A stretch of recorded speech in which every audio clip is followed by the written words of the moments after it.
Bonjour à tous, bienvenue pour ce 9e HomeWOD. Aujourd'hui on démarre avec de la mobilité inspirée directement de GoWOD Mobility First. Pour rappel, l'application est toujours gratuite pendant encore au moins 35 jours et disponible sur l'App Store ou sur Android. On travaillera 2 minutes sur 3 exercices. Le premier sera du cross-up prior, c'est un exercice qu'on peut faire à gauche et à droite, donc 1 minute de chaque côté. Le deuxième c'est le Samson Stretch, pareil, 1 minute à droite, 1 minute à gauche. Et le troisième c'est du side to side, et là vous passerez de gauche à droite pendant 2 minutes. Évidemment, les explications de chaque exercice seront soit sur un lien dans le premier commentaire si vous regardez ça sur les réseaux sociaux ou directement dans la description de la vidéo sur YouTube.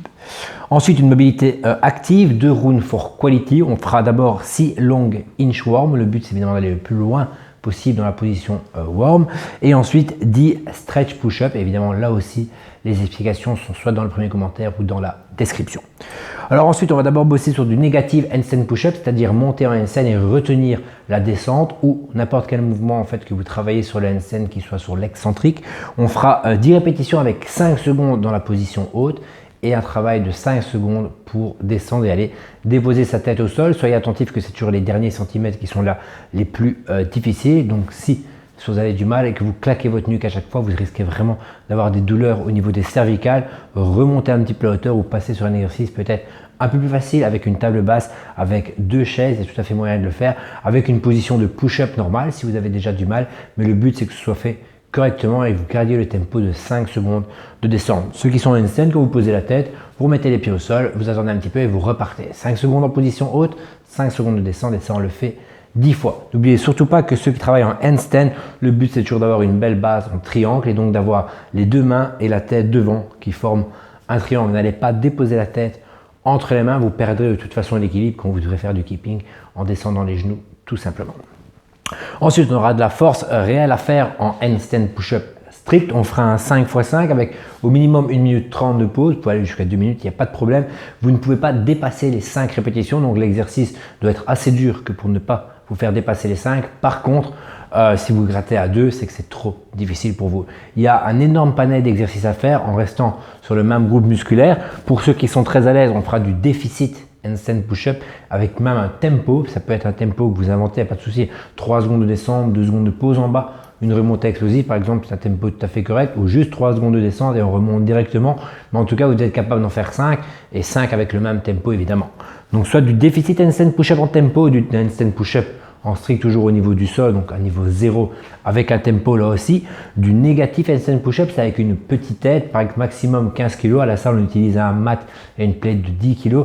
Mais ici, si vous avez une grosse couverture, un gros coussin, ça peut peut-être vous aider, mais ne dépassez pas les 15 cm, sinon l'amplitude est beaucoup trop réduite. Ou alors, on passera sur des box pike up, sur une table basse, sur une chaise. On peut même travailler les pike up en déficit si on a du mal à monter en poirier. Par exemple, je peux mettre mes pieds sur une table basse ou sur la haute table de mon salon et mes 2 mains sur les chaises, comme ça je peux descendre beaucoup plus bas, ça rend le mouvement plus difficile, des fois même plus difficile qu'un strict handstand push-up, mais si vous ne savez pas monter en poirier, ça peut être une option tout à fait correcte. Du hand release push-up pour ceux qui ont un peu plus de mal ou du box push-up tout simplement. L'important c'est que vous puissiez faire vos 5 reps à chaque fois, mais ça doit rester vraiment difficile sur le mouvement strict.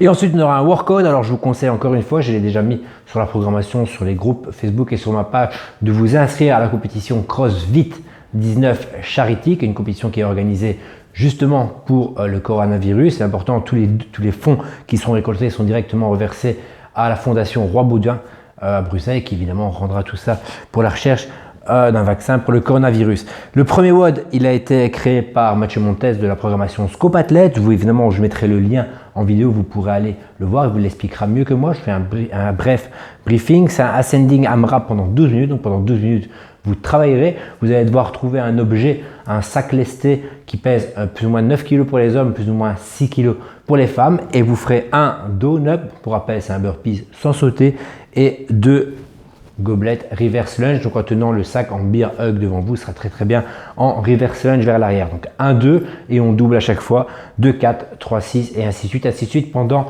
12 minutes. De toute façon, vous avez le lien complet de la vidéo avec toutes les explications, les reps bien effectués, les no reps sont aussi bien expliqués là-dedans. Vous n'avez qu'à suivre ça. Et encore une fois, je vous conseille de vous inscrire. Je mettrai encore une fois dans la description le lien pour l'inscription. Si passez sur Competition Corner, ça coûte 10 € et 9,41 € sont directement reversés à association, donc presque la totalité. Le reste, c'est juste les frais bancaires. Donc je vous conseille de vous inscrire. De toute façon, ça mettrait un petit challenge. Tous les watts sont créés pour pouvoir être faits chez vous sans aucun matériel, alors vraiment le strict minimum, ce qui permettra au plus grand nombre évidemment de participer. Et comme pour une compétition, vous vous filmez, vous mettez vos scores sur Competition Corner, un leaderboard secret, et c'est parti. On a énormément d'inscrits déjà, ça peut que continuer, donc je vous incite grandement à vous inscrire à cette compétition.